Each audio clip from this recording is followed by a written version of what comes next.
Salut tout le monde, c'est reparti pour un nouvel audit SEO. Aujourd'hui, c'est le site de Laura Ponchel.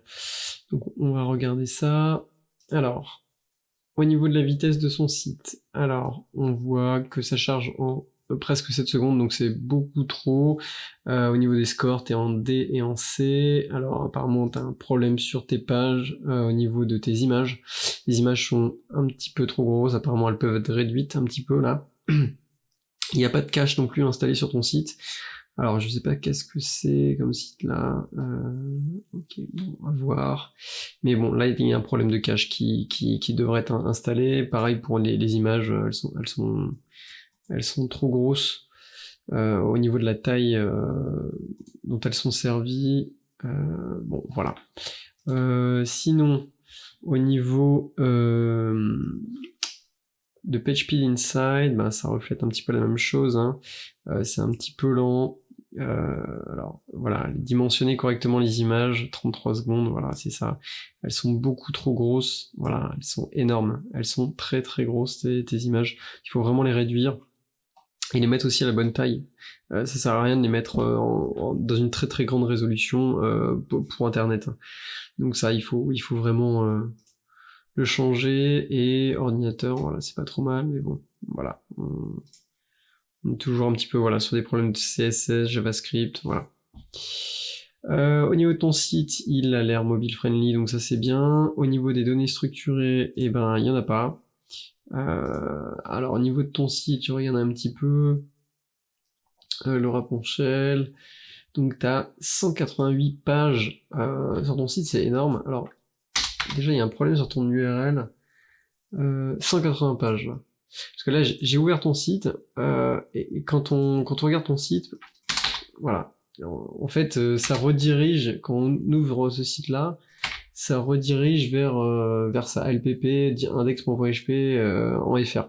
Enfin voilà, déjà il y a un problème, ça devrait pas être comme ça. Et puis t'as surtout 180 pages, c'est énorme. Alors on va regarder ça. Donc Laura Ponchel, Amsterdam Lifestyle, ok. Photographe professionnel, ok. Donc là c'est en anglais.com. Donc t'es basé en Néerlande, Belgique et en France, dans le Nord. Ok, mais bon. Et là c'est en français. D'accord, donc j'imagine que ton site doit être en deux langues. Bon, ça je recommande vraiment pas, hein, surtout voilà, faire un site pour le contenu en français, faire un site pour le contenu en anglais. Ça c'est pour moi c'est indispensable au niveau SEO si on veut avoir des résultats. Alors je dis pas que c'est pas impossible d'avoir des résultats hein, en ayant tout sur le même site, mais ça va freiner, ça va freiner forcément. Je recommande pas. Vraiment un site par langue. Puis vraiment un nom de domaine, ça coûte 10 euros, ça coûte vraiment pas grand chose. Bon après il faut créer des liens et sur les annuaires ou des sites, mais bon, de point de vue optimisation SEO, c'est quand même beaucoup mieux. Donc là en fait t'as tout ton contenu il est mélangé, donc on sait pas, ouais. Alors ça j'imagine ça va être ta page en français. Alors je sais pas. Ça c'est en français, ouais. Ok, bon. On va voir ça. Donc sur ton site, alors, ouais, là, quand on est sur accueil, il y a quelque chose qui... Ta page accueil, parce que j'ai cliqué sur cette page-là. Donc Laura Ponchel photographie accueil, donc ça c'est en français, donc j'imagine que ça devrait être sur le contenu en français. Mais, alors... Mais c'est pas la même page. Ok, bon, il y a un problème. J'ai cru te dire que t'étais... alors attends, on va regarder.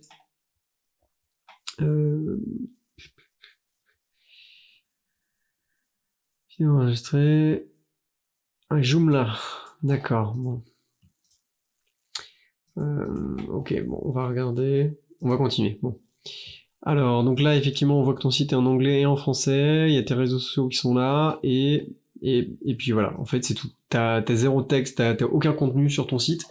T'as pas de cookies, page de cookies, pas de mention légale, politique de confidentialité, zéro contenu, il y a aucun texte. Bon, certes, il y a des photos qui défilent, mais et quelques textes là, mais enfin, il y a rien du tout. Tu vises aucune ville, donc t'es photographe événementiel, mais où ça on sait pas.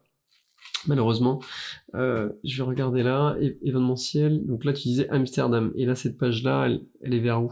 Tu vois, là aussi le contenu est beaucoup trop long, donc ouais, Google a coupé, donc le contenu de ta page, enfin le titre de ta page est trop long, mais on sait pas où t'es en fait photographe, donc bon là on l'a vu sur cette page-là, donc c'est Amsterdam, Belgique, enfin dans le nord, mais bon c'est quoi, c'est l'île, c'est le département. Enfin, voilà, là c'est un petit peu compliqué. Bon, donc on va regarder un petit peu tes pages, ONG, entreprise. Voilà. Là, ça ouvre une nouvelle page. Alors, faut faire vraiment attention à ça. Normalement, ça ne devrait pas ouvrir de nouvelles pages. Donc ça, c'est en anglais. Ok, bon bah là il y a des images, mais il y a pas de texte. Ah, ici, il y a du texte. Ok, alors j'imagine ça doit être un article de blog ou des choses comme ça. Ça fait beaucoup de clics pour arriver sur tes pages de blog, hein. En tout cas, c'est très lent aussi. Bon, il y a vraiment pas beaucoup de texte. C'est très confus. J'ai beaucoup de mal à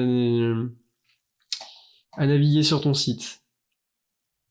Alors là, je suis en anglais. Ok. Je suis sur ton site en anglais. Freelance photographer working. Ok, très bien. Donc tu travailles pour des ONG, mais alors project. Donc ça c'est des projets, d'accord. Ok, c'est pas du blog, c'est des projets. News, ça c'est le blog. Ok.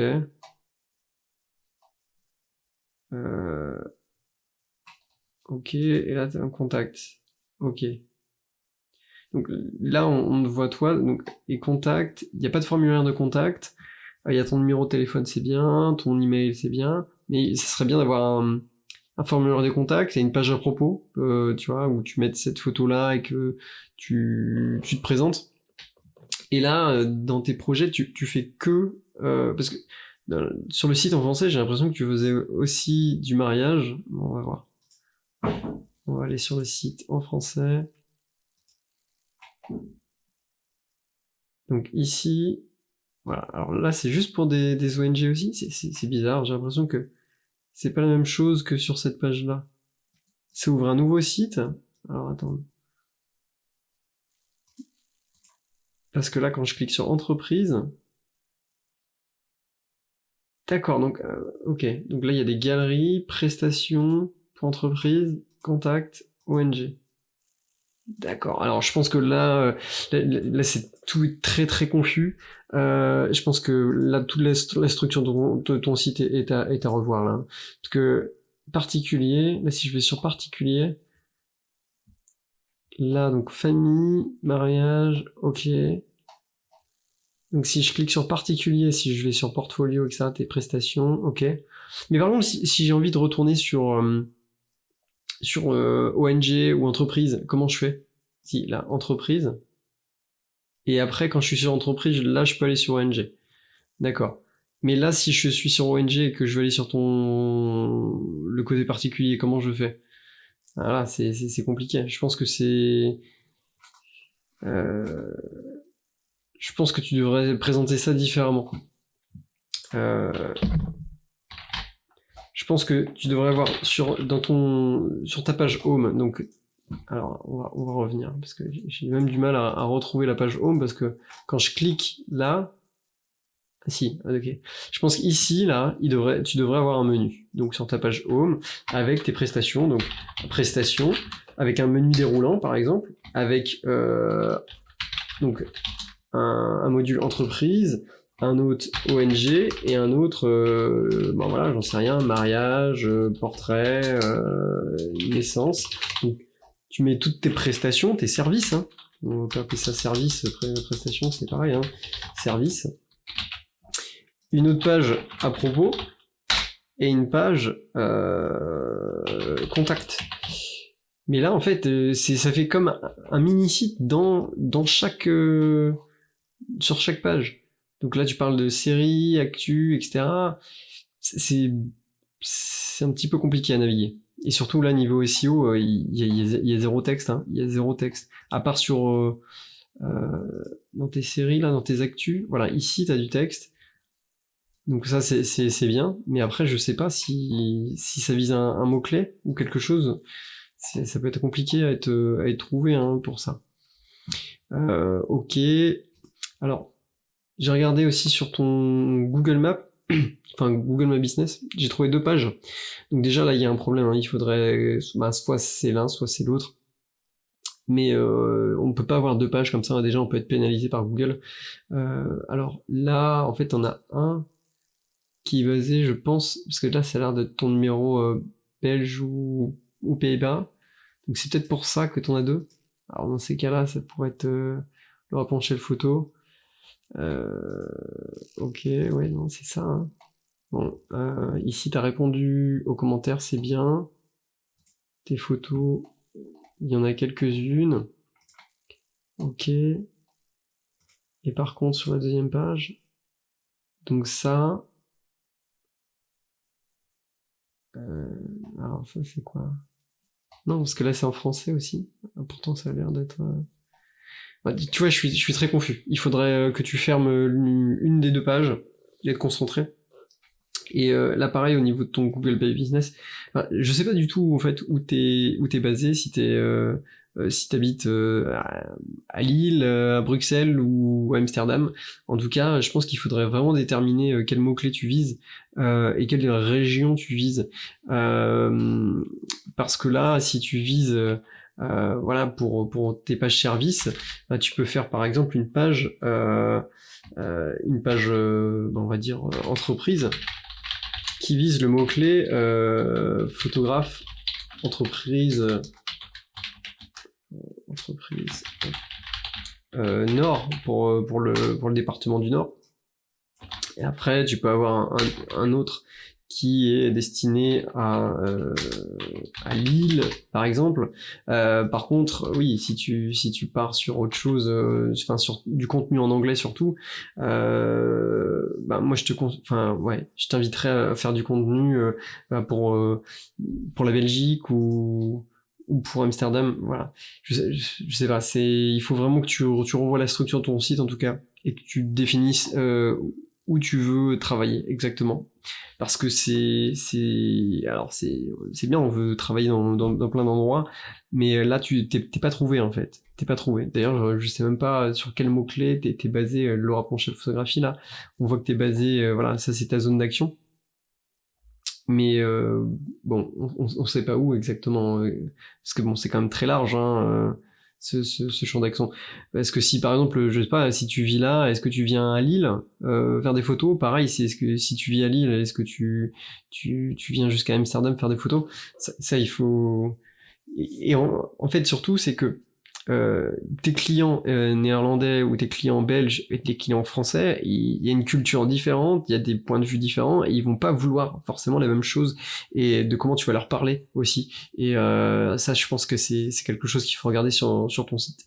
Donc, en tout cas, je t'invite à remettre en question un petit peu tout ça. C'est faire un site potentiellement en anglais, mais pas mélanger les deux, anglais et français, revoir ta stratégie de mots-clés, voir exactement quelle ville tu vises, donc si c'est Bruxelles, Lille, Nord, Pays-Bas, enfin voilà, ça c'est à revoir, faut faire une étude de mots-clés, voir qu'est-ce qui est le plus cherché, et puis pareil au niveau de tes services, là c'est fait vraiment des mini-sites, des mini-sous-sections, et c'est un petit peu, ça fait beaucoup de clics pour l'utilisateur, et quand il y a trop de clics, voilà, l'utilisateur il est perdu. D'ailleurs, par exemple, tu vois, sur cette photo, c'est très compliqué aussi de voir de voir ce qui est écrit là. Donc c'est compliqué.